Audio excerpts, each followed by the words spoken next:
하나님의 말씀 마태복음 5장 43절로 48절입니다.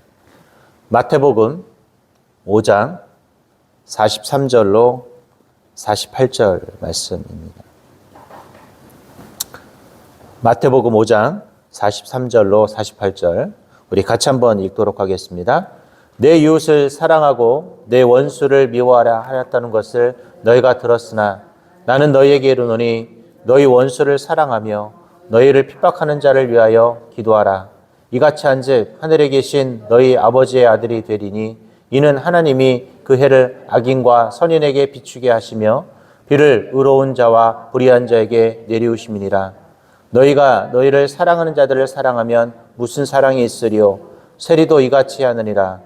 또 너희가 너희 형제에게만 무난하면 남보다 더하는 것이 무엇이냐? 이방인들도 이같이 하느니라. 그러므로 하늘에 계신 너희 아버지의 온전하심과 같이 너희도 온전하라. 아멘.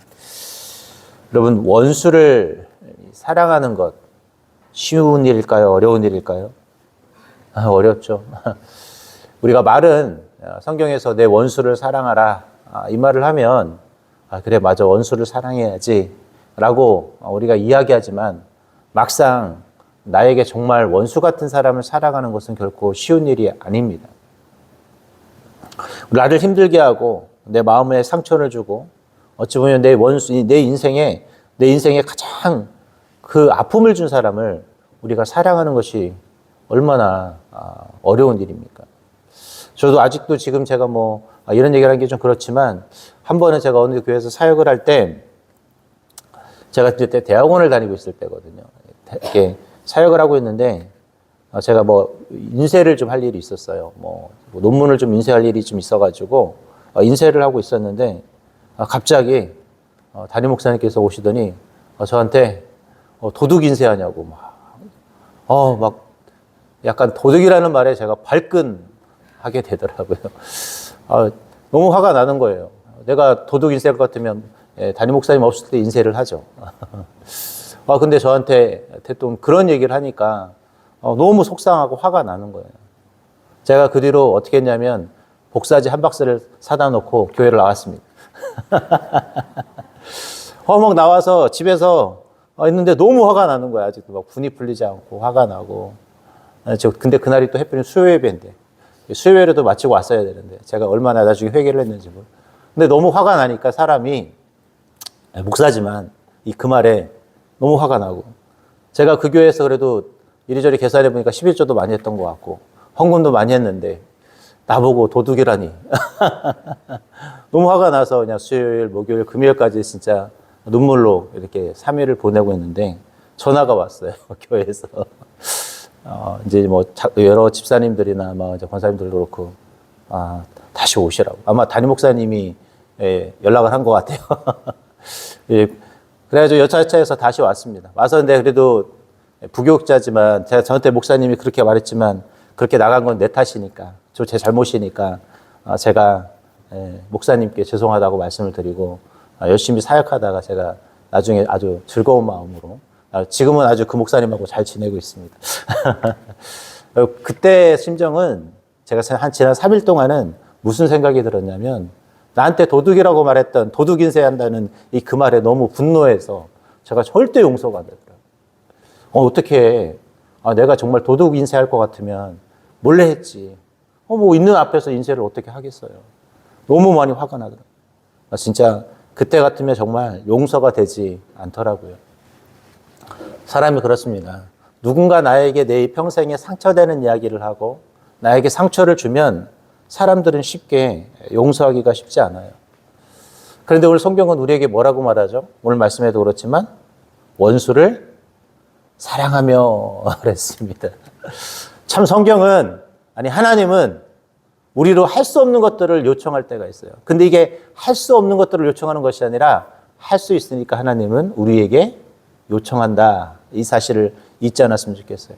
내 기준에는 할 수 없는데 하나님 기준에는 뭐예요? 할 수 있어요.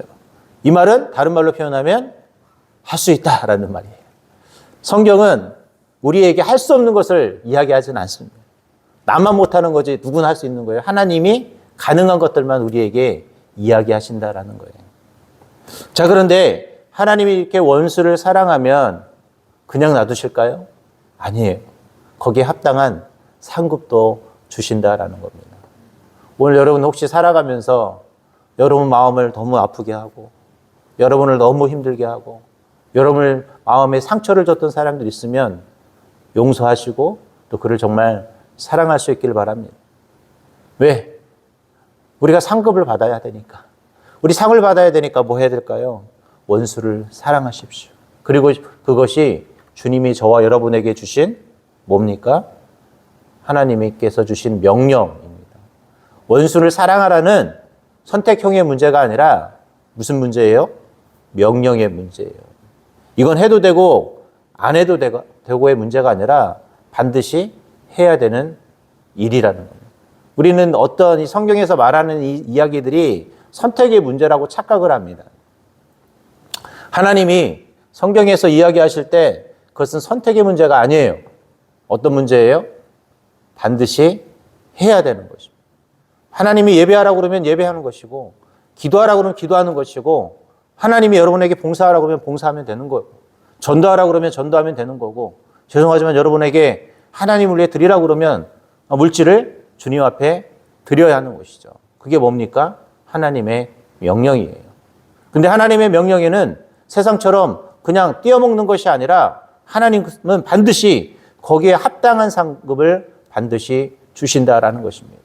자, 그렇다면 우리가 너무 힘들지만 내 원수를 사랑하면 하나님은 우리에게 어떤 상급을 주실까요? 오늘 말씀에도 나오지만 44절, 45절에 보니까 같이 한번 읽어볼까요? 시작. 나는 너희에게 이르노니 너희 원수를 사랑하며 너희를 핍박하는 자를 위하여 기도하라. 이같이 한즉 하늘에 계신 너희 아버지의 아들이 되리니. 뭐라고 했어요? 아버지의 아들이 된다. 우리 집사님, 권사님들이 싫어하실 것 같아요. 아들만 하니까 딸도 돼야 되잖아요. 예. 하나님의 자녀가 된다라는 축복이죠. 여러분, 우리가 하나님의 이 자녀가 된다라는 건 다른 말로 표현하면 하나님의 유업을 받을 수 있는 뭐가 주어진 거예요? 권리가 주어진 거예요. 오늘 여러분, 우리는 세상에서도 유산 상속 받으면 좋습니까? 안 좋아요? 좋죠. 뭐 마이너스 유산 말고. 우리 누군가 내 부모가 돈이 많으셔서 나에게 뭔가 유산을 물려줄 수 있다면 얼마나 좋습니까? 그런데 세상의 전부이자 또 모든 것을 가지고 계신 그 하나님의 아들이 된다라는 것, 하나님의 자녀가 된다라는 건 뭐예요? 우리가 무엇을 받을 수 있다? 하나님의 유산을 받을 수 있는 자격이 생긴다라는 것입니다. 여러분, 그래서 우리가 원수를 사랑하면 오늘 하나님께서 뭐라고 말했어요? 우리가 하나님의 자녀가 된다라고 분명하게 우리에게 이야기하고 있습니다.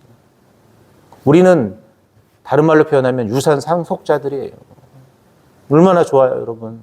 내가 원수를 사랑하고 나를 핍박하는 자를 위해서 기도하는 순간 하나님께서 저와 여러분에게 상속자가 되었다라고 뭐예요? 해놓으신 거예요. 오늘 저와 여러분 원수를 사랑하십시오. 그러면 우리에게 뭐가 있어요? 하나님의 유산을 상속받을 권리가 주어지게 된다라는 것이에요. 여러분 유산 상속받고 싶지 않으세요? 전 너무 받고 싶은데 아쉽게도 저한테는 유산 상속이 없습니다. 저희 세상의 부모님들은 주실 게 많이 없으세요. 근데 저는 감사한 게 그래도 여전히 기도해 주시는 것. 항상 우리 어머니가 전화해서 그래도 기도해 주신다는 그 말이 늘 감사하더라고요. 제가 가끔 그런 말씀을 드려요. 그래서 아버지는 아유 우리 아들 돈 벌어서 뭘 좀 해줘야 될 텐데 제가 늘 하는 말이 그래요. 돈 벌려고 생각하지 말고 기도하려고 생각하시라. 여러분 우리 자녀들에게 줄 최고의 상급은 부모의 기도입니다. 어제도 어떤 곳에 신방을 했는데 어떤 옷가게 대신방을 했는데 저는 약간 처음에 이분이 그냥 교회만 왔다 갔다 하는 그리고 그냥 약간 조금 신앙이 없는 분 같아요. 근데 제가 뭐 성경을 설명을 하는데 이분이 알고 계시대요.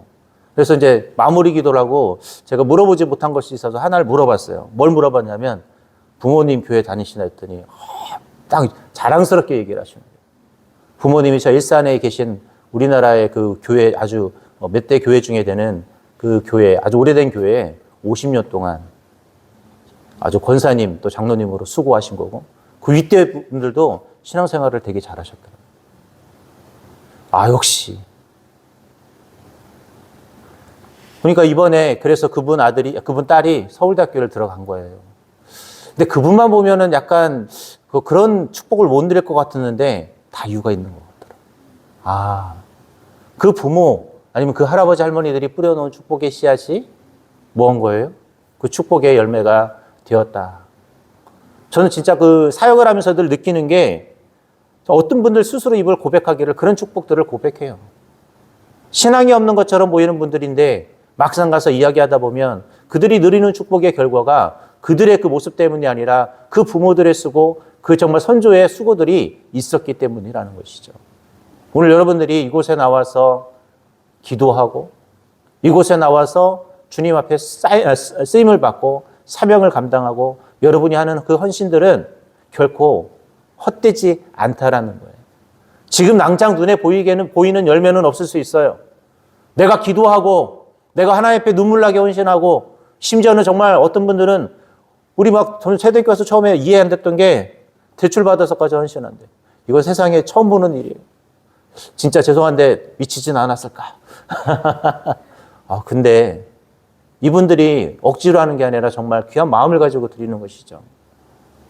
이분들이 이 정도의 마음을 가지고 주님 앞에 드린다는 건 앞으로 주님께서 그들을 위한 하나님의 축복이 얼마나 클까. 제가 사역하면서 느끼는 것이 그런 거예요. 이분들이 정말 화요일날 목요일날 나와서 정말 이 추운 날씨에도 전도하고 더운 날에도 전도하고 비가 오나 눈이 오나 전도하고 이런 모습들을 보면서 진짜 이분들은 도대체 뭘까?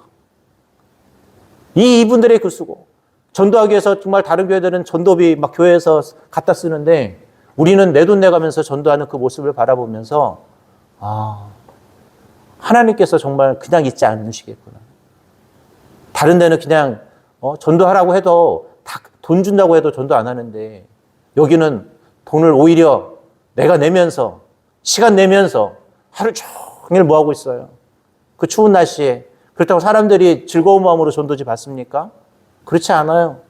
진짜 그 전도자 하나 주는 것도 외면하고 그냥 지나가고 어떤 분은 막 가다가 그냥 버려버리고 막 띵동하지 않아도 막 사람들이 예수 전한다고 신고들을 하도 그래도 예수를 전하고 이 모습들을 보면서 하나님이 정말 그분들을 정말 사랑하시겠구나.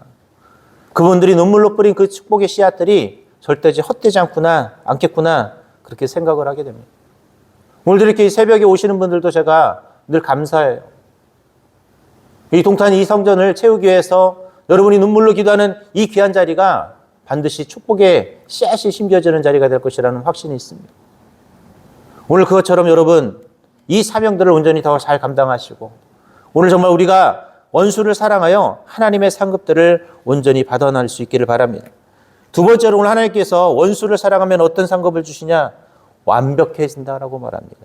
오늘 본문 46절 48절 같이 한번 읽어볼까요? 같이 읽겠습니다. 시작. 너희가 너희를 사랑하는 자를 사랑하면 무슨 상이 있으리요? 세리도 이같이 하느니라. 또 너희가 너희 형제에게만 무난하면 남보다 더 하는 것이 무엇이냐? 이방인들도 이같이 하느니냐? 그러므로 하늘에 계신 너희 아버지의 온전하심과 같이 너희도 온전하라. 이 온전하다라는 단어가 어떤 단어일까요? 퍼펙트라는 단어예요. 영어로. 실제로 영어 성경을 보면 이 온전하다는 단어가 완벽하다라는 단어를 써요. 이게 온순하다 이런 뜻이 아니에요. 완벽하다라는. 어떤 게요? 모든 부분에서 완벽하다라는. 하나님이 온전하다라는 건 다른 말로 하나님은 모든 부분에 있어서 완벽하신 분이에요. 완벽하신 분. 이 말은 저와 여러분이 원수를 사랑하면 우리도 어떻게 된다? 하나님처럼 완벽해진다라는 거예요. 축복이면 축복, 건강이면 건강, 모든 분야에서 뭐예요? 최고가 되는 것이죠. 최고가. 한마디로 표현하면. 오늘 저와 여러분이 온전해지고 싶다. 흔히 말하면 퍼펙트한 사람이 되고 싶다면 뭘 하셔야 될까요? 원수를 사랑하십시오. 아마 오늘도 누군가는 저와 여러분의 마음을 상하게 하고 힘들게 하고 괴롭게 할 겁니다. 그것이 내 가족이 될 수도 있고 그것이 내 주변 사람이 될 수 있고 그것이 때로는 내 가까운 사람이 될 수도 있어요. 오늘 성경은 그런 사람들을 가르쳐 뭐라고 그래요? 기도하라라고 그랬어요. 그들을 헐뜯고 핍박하는 것이 아니라 미워할 것이 아니라 뭐 한다? 기도하시기 바랍니다. 그런 자에게 하나님이 뭘 주신다고 그랬어요? 완벽한 축복. 하나님처럼 온전해진다. 이 말은 하나님처럼 완벽해진다는 거예요. 영어로 뭐라고 그랬어요? perfect. 실제로 영어 성경 한번 나중에 보세요. 이 온전하다는 단어가 퍼펙트하다는 단어예요. 퍼펙트. 여러분 우리의 삶이 퍼펙트해지려면 어떻게 된다? 원수를 사랑하시기 바랍니다. 마지막 세 번째로 우리가 원수를 사랑하면 천국이 우리의 것이 됩니다. 우리가 읽지 않았지만 마태복음 5장 10절 12절에 보면 의를 위하여 박해받는 자는 복이 있나니 천국이 그들의 것이며 라고 그랬어요. 여러분 우리가 원수를 사랑하면 훗날 천국이 저와 여러분의 것이 될 것입니다. 초대교회사를 보면 초대교인들을 박해할 때 이 박해가 다가올 때 그들이 서로 말하기를 이런 이야기를 했대요. 자, 은혜를 받을 시간이 돌아왔습니다 라고 그랬습니다. 여러분 박해가 다가오는데 초대교회 성도들이 뭐라고 표현하냐면 은혜 받을 시간이 다가왔다고 그랬어요. 오늘 여러분 원수가 여러분을 미워하고 원수가 여러분을 힘들게 하면 무슨 시간이 돌아온 거예요? 은혜의 시간이에요. 이 말은 축복의 시간이 돌아왔다라는 거예요. 누군가 저와 여러분이 예수님을 믿는 것 때문에 저와 여러분을 미워하면 뭐 하는 시간이에요? 주님의 축복이 오는 시간이라는 거예요. 여러분이 전도할 때 여러분이 핍박을 받고 내가 예수님을 전할 때 내가 예수 믿는 것 때문에 내가 기도하는 것 때문에 내가 예배드리는 것 때문에 내가 주 앞에 헌신하는 것 때문에 내가 사명 감당하고 봉사하는 것 때문에 여러분이 힘들다면 감사하셨으면 좋겠어요. 뭐 때문에? 그것이 지금 나에게 축복을 받는 시간이기 때문에. 오늘 저와 여러분 내가 하나님을 위해서 드린 시간은 결코 헛되지 않습니다. 여러분이 하나님 앞에 나와서 이 기도하는 시간도 늘 말씀드리지만 하나님께 공짜는 없는 시간이에요. 저는 여러분들이 하나님께 투자를 정말 많이 하셨으면 좋겠어요. 내 시간, 내 모든 것들을 하나님께 투자하세요. 제가 신방 때도 늘 말씀드리지만 세상의 투자는 실패를 합니다. 마이너스가 있어요. 근데 하나님의 투자에는 뭐만 있을까요? 흑자만 있는 거예요. 저희는 절대 마이너스가 없습니다. 오늘 여러분 하나님께 여러분이 드린 이 시간처럼 여러분의 삶도 주님 앞에 투자할 수 있기를 바랍니다. 하나님께서는 절대 여러분이 투자한 것을 헛되이 낭비하지 않도록 만들어 주십니다. 오늘 우리는 그것을 믿기 이곳에 와서 뭐 하는 거예요? 기도하는 거죠. 부족하지만 저도 제가 이 사명의 자리를 감당하는 이유도 내가 열심히 이 사명을 감당하면 우리 가정 위에 또 우리 자녀들 위에 하나님께서 귀한 축복을 더할 것을 믿기 때문입니다. 그리고 내 사역 위에 하나님께서 귀한 축복이기를 예비할 것을 믿기에 오늘 우리는 힘들어도 사명을 감당해요. 어제 우리 집사님, 김은 집사님도 갔다 오셨지만 어제 밤에 저희가 독창에 갔다 오고 집에 가니까 진짜 시간이 되게 많이 되더라고요. 도착하니까 한 10시 됐고 저는 또 집에 가니까 한 11시 정도 됐는데 진짜 피곤하더라고요. 아침 새벽부터 나와서 그래도 참 즐거운 거예요. 덕분만 아니라 또 이렇게 같이 가주시는 분도 계시고 어제 사실 저하고 전사님 둘만 갈 거라고 생각을 했거든요. 어떤 우리 26교회 어떤 집사님이 독창이 한다 그래서 오늘 또 둘이만 가야 되는데 했는데 또 집사님들한테 말씀드렸더니 또 감사하게도 또 같이 가주신 분도 계시고 아마 그렇게 애써주시고 수고하시는 분들 어제 또 그렇게 하루 종일 수고했는데 그것을 하나님이 절대 그냥 잊으실까? 하나님의 성도를 돌보는 일에 또 같은 마음을 가지고 가신 그 집사님들도 그렇고 정말 하나님께서 늘 어제도 잠들기 전에 그런 생각이 나더라고요. 오늘도 하나님께서 정말 공짜 없이 오늘 내게 반드시 갚아주시겠지. 이 설교를 다시 한번 읽어보면서 자는데도 늘 그런 생각이 들더라고요. 오늘 저와 여러분 이 자리에 오신 것 절대 하나님은 잊지 않으실 것입니다. 여러분 언제나 하나님이 저와 여러분에게 주실 그 위대한 상급을 바라보며 오늘 이 새벽을 깨우면서 기도하시고 주 앞에 부르짖고 돌아가는 귀한 시간 되시기 바랍니다.